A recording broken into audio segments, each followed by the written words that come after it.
témoin est celui qui a vu, qui a entendu ou vécu une expérience.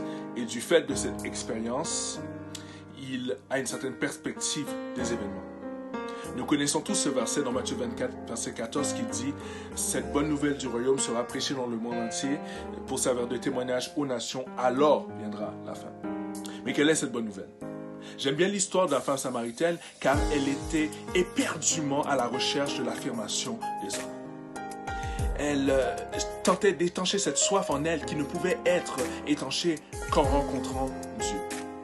Et ayant rencontré Jésus, elle a finalement étanché cette soif intense. Et ayant étanché cette soif intense, elle ne pouvait se contenir que d'aller retourner dans son village pour aller annoncer la bonne nouvelle aux hommes qu'elle a précédemment séduits. Et quelle est cette bonne nouvelle? C'est que ma vie a changé. Je ne veux plus chercher l'affirmation des hommes, mais je veux chercher l'approbation de mon Dieu. En fait, la bonne nouvelle a toujours été une bonne nouvelle personnelle. L'évangile a toujours été un évangile personnel. En fait, de l'homme paralytique à Paul, tout ce qui a motivé le partage de la parole, c'est une rencontre intense avec le Seigneur qui a changé le cours de la vie de l'individu.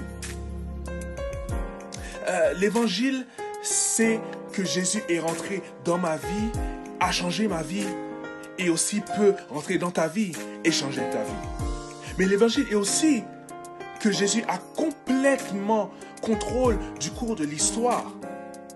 Et puisqu'il a complètement contrôle du cours de l'histoire, à travers ses prophéties, je peux vivre dans la paix parfaite. Je peux vivre dans la joie, car il m'a tout annoncé auparavant. Voilà cette bonne nouvelle qui doit être prêchée, qui va être prêchée dans tout le monde. Alors viendra la fin.